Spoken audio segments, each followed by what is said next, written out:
When I told the story, I realized for the first time that I had been hiding something, because I never mentioned it. Never. I was afraid of frightening people. I was afraid of frightening myself. I was afraid of owning it. I was afraid of the pain. My pain. It's the TMI Project Podcast, a series of stories about the too much information parts of ourselves we usually leave out because we're too ashamed or embarrassed. I'm your host, Eva Tenuto.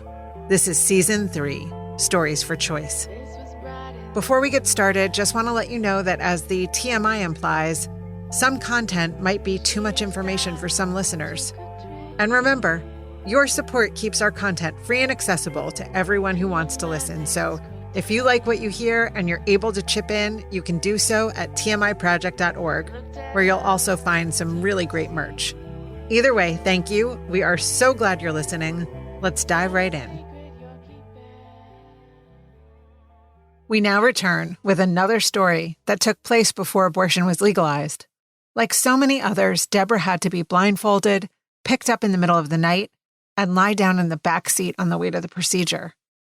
But Deborah's story takes a turn, and she finds herself in an unbelievable set of circumstances. Stay tuned after her story to hear from Deborah today. 3 years after my father passes away, I've almost graduated from Brooklyn College, where I've transferred to be closer to my widowed mother. My mother is bright and imaginative, but moody and fearful of noise and conflict. When I'm young, she made me into her perfect clone. I developed a false self to please her. The good child, always gentle, kind, solicitous, and just as fearful. I believed that my real self was not acceptable, not nice. When I rebelled by rejecting one of her stifling hugs, she would get a headache and close herself in her bedroom. My father would beg me to apologize. She doesn't understand, Debbie. She needs you. I would go to her reluctantly. But after, I would feel so guilty. I wanted to die. How could I be so unloving, so unforgiving? So I grew up always questioning my feelings, rarely acknowledging them because I was ashamed of having them. I searched other people's faces for clues. I was often depressed, and I didn't see the point in living. As a teenager, the one place I knew myself was when I was acting on the stage. When the lines were written for me, I could respond honestly as my character, whose heart I knew better than my own. I lived to be on stage, and to be a person who moved freely and loudly, whose emotions could connect with the audience. My father was a mystery to me, because my mother kept us apart.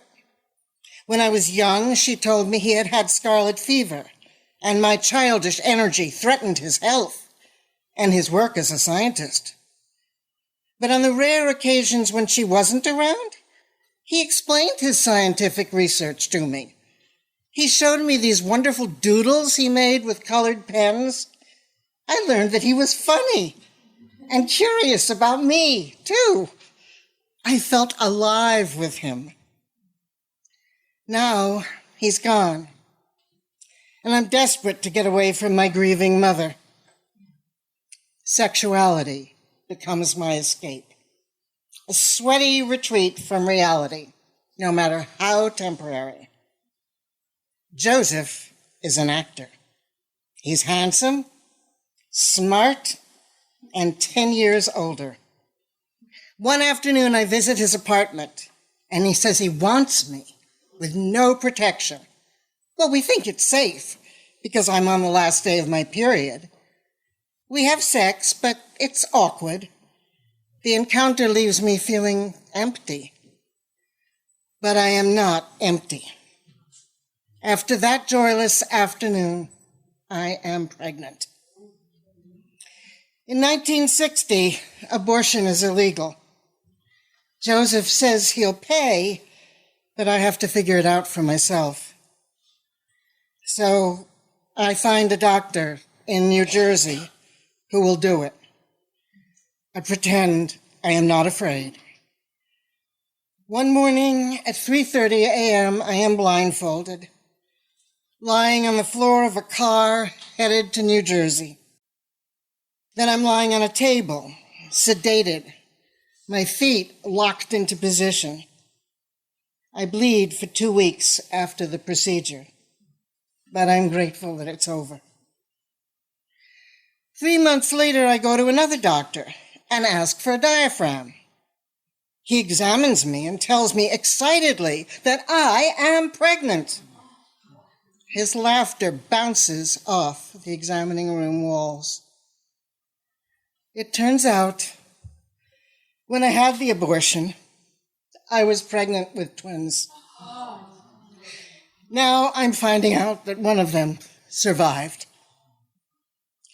When I tell Joseph, he says it is our responsibility to get married and keep the baby. He's matter of fact about it, practical. I never feel love or excitement, just acceptance of this obligation. My mother is devastated.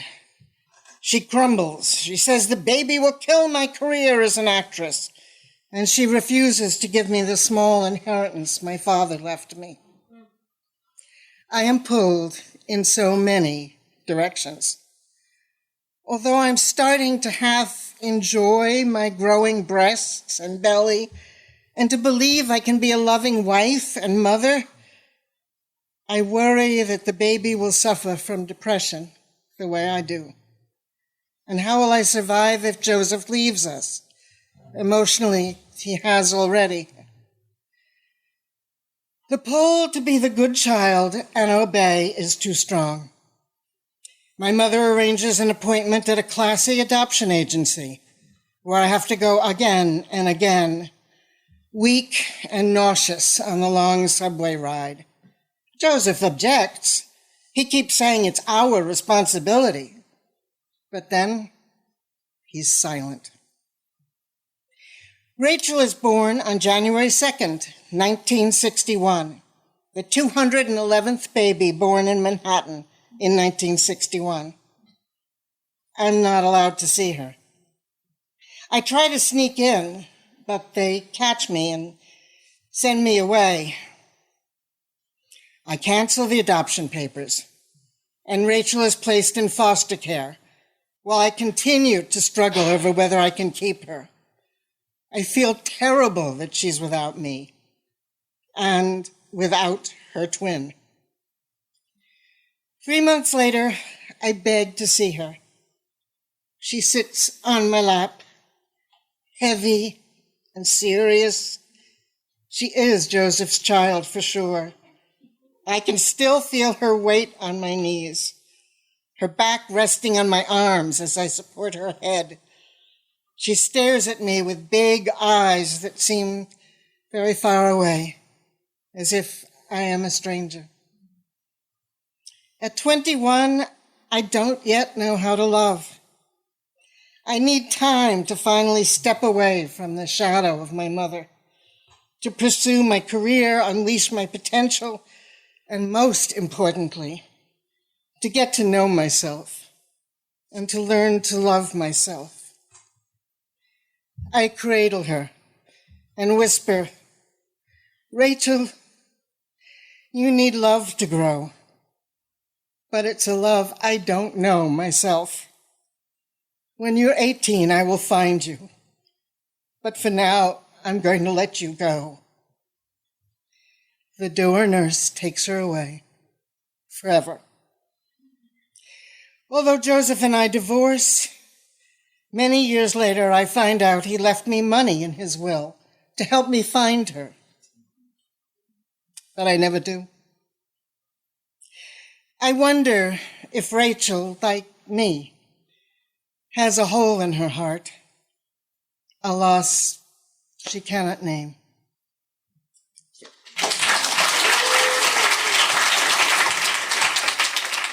Recently, we had a chance to catch up with Deborah. Here's what she had to say.